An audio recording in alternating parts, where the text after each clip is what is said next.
हरे कृष्णा, राधे राधे। स्कंद पुराण अध्याय 4। प्रहलाद जी को माता के गर्भ में प्राप्त हुए नारद जी के उपदेश। प्रहलाद जी ने अपने मित्रों से कहा, मेरे पिताश्री हिरण्यकश्यप मंदराचल पर्वत पर तपस्या के लिए गए तो देवताओं ने दानवों पर आक्रमण कर दिया। हिरण्यकश्यपु के न होने से दैत्य सेनापतियों का साहस जाता रहा। वे देवताओं का सामना न कर सके तथा अपनी रक्षा हेतु इधर उधर छिप गए। इंद्र ने मेरी माता कयाधु को गिरफ्तार कर लिया। उसी समय देव ऋषि नारद जी वहां आए। नारद जी मेरी माता को अपने साथ ले गए। नारद जी ने मेरी माता को भगवान धर्म का रहस्य और विशुद्ध ज्ञान का उपदेश दिया।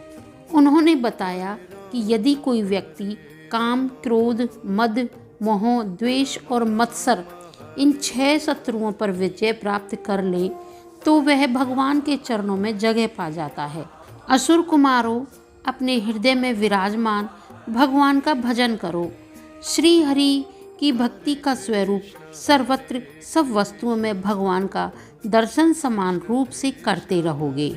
हिरण्यकशिपु द्वारा अनेक उपाय अपनाने पर भी जब अपने पुत्र भगवान के भक्त प्रहलाद का बाल भी बांका ना कर सका तो उसने सोचा कि मैं स्वयं ही इसका वध करूंगा। प्रहलाद हाथ जोड़े अपने पिता के सम्मुख खड़े थे। उनके पिता हिरण्यकश्यप ने कहा, मैं तुझे यमराज के घर भेजकर फल चखाता हूँ। प्रहलाद ने कहा, पिताश्री, ब्रह्मा जी से लेकर छोटे बड़े सबको भगवान श्री हरि ने अपने वश में कर रखा है। वे ही सर्वशक्तिमान सबके काल हैं तथा सब प्राणियों के इंद्र बल, मनोबल और देह बल भी वही हैं। हिरण्यकश्यप ने कहा, अब तू मरना चाहता है, देखो तेरा भगवान कहाँ है। तेरा भगवान सब जगह विराजमान है तो इस खंबे में क्यों नहीं दिखाई देता। क्रोध में भरकर वह अपने सिंहासन से कूद पड़ा और बड़े वेग से घूंसा मारा। उस समय खंबे में से भगवान श्री हरि नरसिंह का रूप धारण कर प्रकट हुए। दैत्यराज हिरण्यकश्यपु हाथ में गदा लेकर नरसिंह भगवान पर टूट पड़ा। भगवान ने उसे अपनी जांघ पर लिटाकर अपने हाथों के नाखूनों से उसका पेट चीर डाला और पृथ्वी पर पटक डाला। वह हिरण्यकशिपु के सिंहासन पर जाकर आरूढ़ हो गए। उस समय उनके तेज और क्रोध से भरे चेहरे को देखकर उनकी सेवा करने की किसी सभासद में हिम्मत नहीं हुई। बार बार देवता उन पर फूलों की वर्षा करने लगे। इसके बाद ब्रह्मा, इंद्र, भगवान शिव देवता और मनु, महानाग, पितर, ऋषि, गंधर्व, प्रजापति और अप्सराएं आदि सब सभासद वहां उपस्थित हुए। ब्रह्मा जी ने उनकी स्तुति करते हुए कहा, प्रभु आप अनंत हैं, आपकी शक्ति अपरंपार है, आपका पराक्रम पवित्र है और कर्म पवित्र है। आप अपनी लीला से संपूर्ण विश्व की उत्पत्ति, पालन और प्रलय यथोचित ढंग से करते हैं, फिर भी स्वयं निर्विकार रहते हैं। मैं आपको नमस्कार करता हूँ। इसके बाद इंद्र, ऋषियों, विद्याधरों, चारणों, गंधर्वों, प्रजापतियों, नागों, किन्नरों, किम पुरुषों, यक्षों में क्रमशः नाना प्रकार से उनकी स्तुति की और नमस्कार किया। भगवान के पार्षदों ने कहा, आपका नरसिंह रूप आज ही देखने को मिला है। यह दैत्य आपका आज्ञाकारी सेवक था, जिसको सनकादि ऋषियों ने श्राप दिया था। आपने इसका उद्धार करने के लिए ही वध किया है। बोलो श्री हरि नरसिंह भगवान की जय। ब्रह्मा जी, शिव जी और देवगण नरसिंह भगवान के क्रोध को शांत ना कर सके। उनका गुस्सा शांत करने के लिए लक्ष्मी जी से कहा गया। भयवश वे भी उनके पास जाने की हिम्मत ना कर सकी। फिर प्रहलाद जी ने भगवान के पास जाकर हाथ जोड़कर साष्टांग दंडवत किया और पृथ्वी पर लेट गए। नरसिंह भगवान ने प्रहलाद को उठाकर उनके सिर पर अपना कमल रूपी हाथ रखा। प्रहलाद ने भगवान की स्तुति की उस स्तुति का ही ऐसा प्रभाव है कि अविद्यावश संसार चक्र में पड़ा हुआ जीव तत्काल पवित्र हो जाता है। भगवान आप सत्वगुण के आश्रय हैं। जिस असुर का वध करने के लिए आपने क्रोध किया था वह मारा जा चुका है। अब आप अपने क्रोध को शांत कीजिए। सब आपके शांत स्वरूप के दर्शनों की प्रतीक्षा कर रहे हैं। आप मुझे काल रूप से बचाकर अपने सानिध्य में खींच लीजिए। आपने अपना जो कर कमल मेरे सिर पर रखा है वह आपने कभी भी ब्रह्मा, शिव और लक्ष्मी जी के सिर पर नहीं रखा था। भगवान इस संसार रूपी अंधेरे कुएं में काल रूपी सर्प की तरह डसने को सदैव प्रस्तुत करते रहते हैं। उससे मुझे बचाने की कृपा करें। यह सारा ब्रह्मांड आपका ही शरीर है। आपने योग निद्रा की समाधि त्याग दी थी, तब आपकी नाभि से ब्रह्मांड कमल प्रकट हुआ। उस कमल पर ब्रह्मा जी प्रकट हुए। उन्हें कमल के अतिरिक्त कुछ भी दिखाई नहीं दिया। वह अपने को आपसे बाहर जानकर जल के अंदर घुसकर 100 वर्ष तक आपको ढूंढते रहे, परंतु उन्हें आप दिखाई नहीं दिए। हार मानकर वह फिर कमल पर ही जा बैठे। तीव्र तपस्या करने से उनका शरीर शुद्ध हो गया।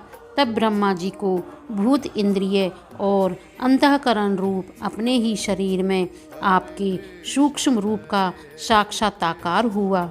उसे देखकर ब्रह्मा जी को बड़ा संतोष हुआ। रजोगुण और तमोगुण रूप मधु और कैटप 2 बड़े बलवान दैत्य थे। जब वे वेदों को चुरा कर ले जा रहे थे तो आपने हयग्रीव का अवतार ग्रहण किया।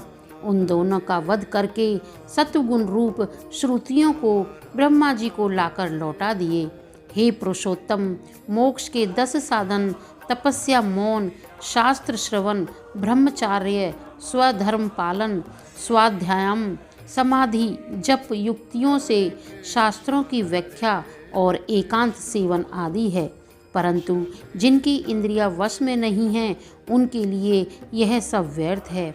आपकी सेवा के 6 अंग हैं: नमस्कार, समस्त कर्मों का स्मरण, सेवा, पूजा, स्तुति, चरण कमलों का चिंतन और लीला कथाओं का श्रवण। भक्ति के बिना आपकी प्राप्ति संभव नहीं है। नारद जी ने कहा कि प्रहलाद ने इस प्रकार भगवान नरसिंह के गुणों का वर्णन किया। इससे उनका क्रोध शांत हो गया।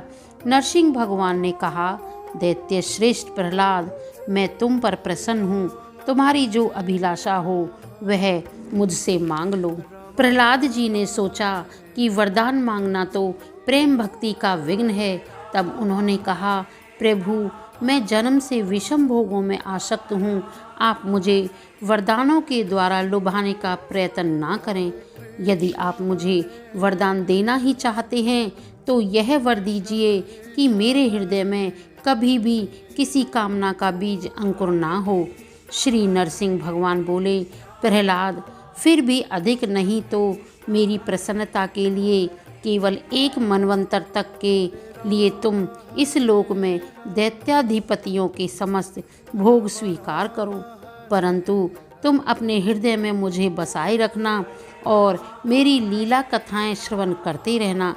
समय आने पर तुम अपना शरीर त्याग कर समस्त बंधनों से मुक्त होकर मेरे पास आ जाओगे। प्रहलाद ने कहा, आपसे मैं एक वर और मांगता हूँ कि मेरे पिताश्री ने आपके ईश्वरीय तेज को और आपको चराचर गुरु न मानकर आपकी बड़ी निंदा की थी। इस कारण शीघ्र नाश न होने वाले दुस्तर दोष से मेरे पिता मुक्त और शुद्ध हो जाएं। नरसिंह भगवान ने कहा, निष्पाप प्रहलाद, तुम्हारे पिताश्री स्वयं पवित्र होकर मुक्ति पा गए हैं, क्योंकि तुम्हारे जैसा कुल को पवित्र करने वाला पुत्र उनको प्राप्त हुआ। वत्स, तुम अपने पिता की गद्दी पर स्थित हो जाओ। भगवान की आज्ञा के अनुसार उन्होंने अपने पिता की अंत्येष्टि क्रिया संपन्न की। इसके बाद ब्राह्मणों ने उनका राज्याभिषेक किया। अंत में भगवान अंतर्ध्यान हो गए। नारद जी ने बताया कि भगवान के दोनों पार्षद जय और विजय द्वितीय के पुत्र बनकर अवतारण हुए। वे दोनों भगवान से वैर भाव रखते थे। भगवान ने उन दोनों का उद्धार करने के लिए उनका वध कर दिया। वे फिर से कुंभकर्ण और रावण के रूप में राक्षस परिवार में उत्पन्न हुए। भगवान श्री रामचंद्र जी के पराक्रम से उनका अंत हुआ। इसके बाद वे द्वापर युग में शिशुपाल और दंतवक्त्र के रूप में उत्पन्न हुए। भगवान के प्रति बैर भाव रखने के कारण भगवान श्री कृष्ण ने उनका वध करके उद्धार किया और वे भगवान में समा गए। बोलो श्री हरि भगवान नरसिंह की जय हो।